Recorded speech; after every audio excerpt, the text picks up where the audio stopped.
नमस्कार दोस्तों, मैं मोहित अवस्थी अपने चैनल स्टडी विथ मोहित में आप सभी लोगों का बहुत बहुत स्वागत करता हूं। और जैसा कि आप जानते हैं कि ग्रुप डी का एग्जाम चल रहा है, ठीक ना। ग्रुप डी का एग्जाम चल रहा है तो एक फोर्थ फेज का एग्जाम शुरू होने वाला है करीब 19 तारीख से। कह सकते हैं 19 सितंबर से फोर्थ फेज का एग्जाम होने वाला है। जो लोग अभी एग्जाम दे चुके हैं उनके लिए तो अच्छी बात, ठीक। जो लोग नहीं दिए हैं उनके लिए थोड़ा एनालिसिस मैंने किया है कि अगर ये चीजें आप पढ़ के जा रहे हैं, रिवीजन करके जा रहे हैं, तो कहीं ना कहीं आपको प्रॉफिट मिलेगा। इन टॉपिक्स से क्वेश्चन पूछे जा सकते हैं और पूछे गए हैं। अब देखिए, फिजिक्स की बात करें, साइंस ज्यादा पूछा जा रहा है, साइंस पूछा जा रहा है। और साइंस में याद रखिएगा केमिस्ट्री, फिजिक्स, बायोलॉजी तीनों पोर्शन पूछे जा रहे हैं।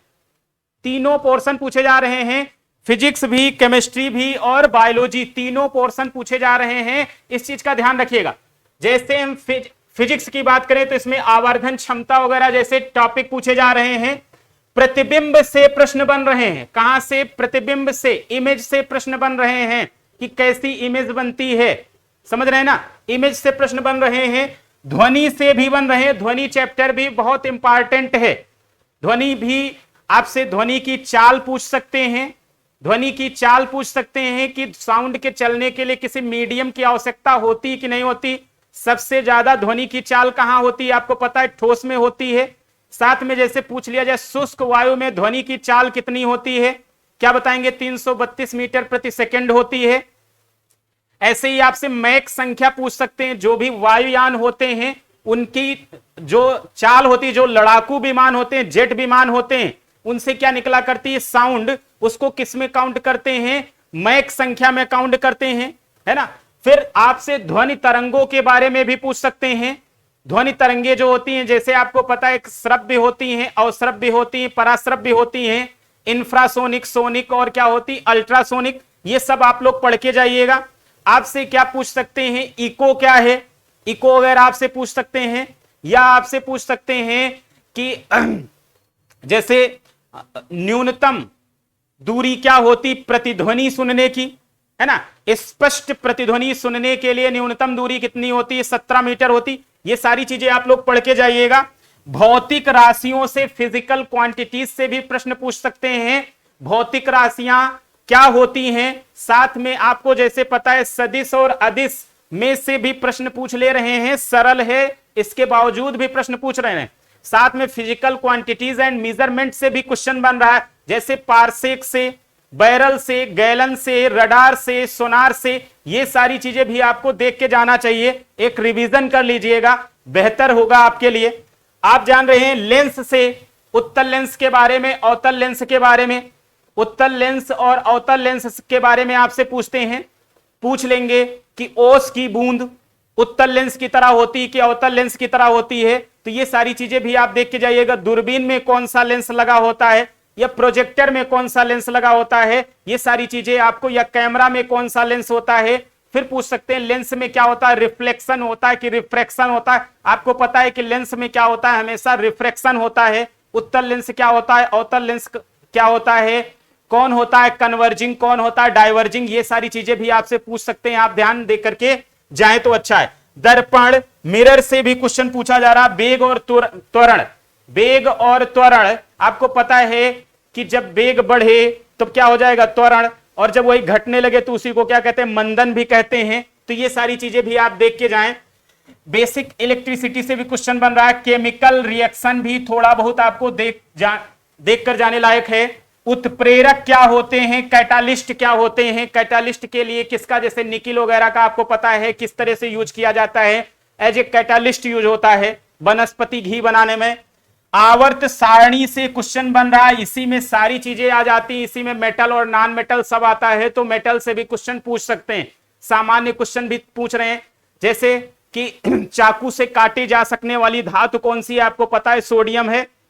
सोडियम को मिट्टी के तेल में रखा जाता है। किस में रखा जाता है? मिट्टी के तेल में रखा जाता है। ग्रुप डी वाले कायदे से ध्यान दें, इन टॉपिक्स पर पूरी तरीके से एक बार सरसरी तौर पर नजर डाल करके या पढ़ करके तभी जाएं, एग्जाम में उनको फायदा मिलेगा, श्योर है ना।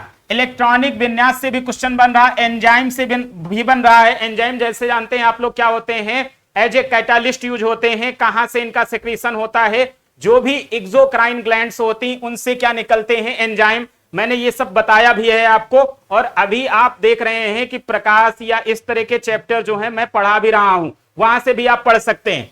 मानव शरीर, ह्यूमन बॉडी का जनरल नॉलेज आपको पता होना चाहिए। सबसे बड़ी हड्डी कौन सी है, सबसे मजबूत हड्डी कौन सी है, शरीर का सबसे कठोर भाग कौन सा है, सबसे बड़ा अंग कौन सा है, आंतरिक अंगों में सबसे बड़ा अंग कौन सा है, कंकाल तंत्र में कुल कितनी अस्थियां होती हैं, बोन्स क्या है, कार्टिलेज क्या है ना, सबसे छोटी हड्डी क्या है, यूरिया का निर्माण कहां होता है, यूरिन के साथ में क्या निकलता है, अमोनिया। इस तरह की चीजें आप लोग पढ़ के जाएं, आपके लिए बेहतर होगा। साथ में गुणसूत्र, क्रोमोसोम की खोज किसने किया था, आपको पता है स्ट्रासबर्गर ने किया था। और गुणसूत्र नाम किसने दिया था, तो क्या बताएंगे, वाल्डेयर ने दिया था। और मानव शरीर में गुणसूत्रों की संख्या कितनी होती है, तो क्या बताएंगे, 46 होती। जब भी गुणसूत्रों की संख्या घटेगी या बढ़ेगी तो कोई ना कोई क्या हो जाएगी, डिजीज हो जाती है। जो कैसी डिजीज होती है, जेनेटिक डिजीज होती है। ये सारी चीजें आप लोग समझेंगे। फिर ब्लड बहुत महत्वपूर्ण चैप्टर है। ब्लड से हमेशा क्वेश्चन पूछा जाता है। ब्लड की खोज किसने किया, कार्ल लैंड स्टीनर ने। 5 से 6 लीटर होता है, प्रतिशत में कितना होता है, 7 से 8% होता है। ये सारी चीजें भी आप पढ़ के जाइए, मैंने पढ़ाया भी है। आप चाहें तो प्ले लिस्ट में जाकर के ये सारी चीजें देख सकते हैं, ये आपको मिलेगा। फिर आईपीएल से भैया क्वेश्चन आईपीएल से बन रहा है, साथ में फुटबॉल से भी आप देख लीजिएगा, है ना, ओलंपिक से बन रहा है। और अवार्ड्स बहुत महत्वपूर्ण है, अवार्ड से भी क्वेश्चन बन रहे। नदी का उद्गम क्या है, इनकी सहायक नदियां क्या हैं, और कौन कौन से बांध बने हैं।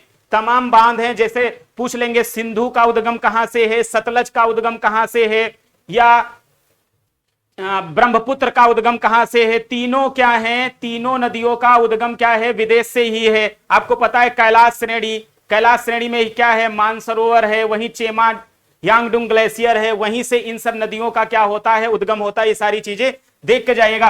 पूर्वोत्तर राज्य आपको पता है, इनको 7 सिस्टर भी कहा जाता है। जैसे मणिपुर है, मिजोरम है ना, मणिपुर है, मिजोरम है, नागालैंड है, त्रिपुरा है ना, अरुणाचल प्रदेश है। इन सब से भी क्वेश्चन बन रहा है। लोक नृत्य भाई वैसे ही महत्वपूर्ण है, यहां से भी प्रश्न बन रहे हैं, है ना। फेस्टिवल, त्योहार, जैसे आपने सुना होगा कि एक होता है ददरी का मेला, कहां मनाया जाता है, बलिया में, क्या है, पशु मेला है। सोनपुर बिहार में क्या है, सोनपुर, वहां क्या, वो भी क्या है, पशु मेला है। देखा जाए तो एशिया का सबसे बड़ा पशु मेला होता है। पंचायत से भी क्वेश्चन बन रहे हैं। आपको पता होना चाहिए कि अनुसूची जो है वो 12 है। भारतीय संविधान में कितनी अनुसूचियां हैं, 12। 11 और 12 में किसका उल्लेख मिलता है, नगर पंचायतों का और नगर पालिका का। तो दोनों आप पढ़ के जाइएगा। संविधान सभा पंचवर्षीय योजनाएं, कौन कौन सी पंचवर्षीय योजनाओं में क्या क्या मुख्य बातें रही, किसमें कृषि उद्देश्य रहा है, ये सारी चीजें आप देख के जाइएगा। मौलिक कर्तव्य और मूल अधिकार हमेशा पूछी जाने वाली चीजें हैं। जैसे पूछ लेंगे आर्टिकल 32 में क्या है ना, आर्टिकल 32 में क्या है ना, या मूल कर्तव्य कितने हैं, मूल कर्तव्यों में जो संशोधन वगैरह किया गया, ये सारी चीजें भी आपसे पूछी जा सकती। ये कुछ ऐसे टॉपिक थे जहां से प्रश्न आपको मिलेंगे, ये श्योर रहिएगा। इनको एक बार पढ़ के जाइएगा। और ढेर सारी शुभकामनाएं आप लोगों को, ढेर सारी शुभकामनाएं मेरी तरफ से कि आप लोग अपनी परीक्षा में सफल हों, है ना। ये एनालिसिस मैंने करके आपको दे दिया है। इन टॉपिक्स को जरूर पढ़िएगा। और बहुत सारी चीजें आपको कहां से मिल जाएंगे, अपने चैनल में आप प्लेलिस्ट में जाएंगे, देखेंगे तो आपको बहुत सारे टॉपिक यहां से मिल जाएंगे।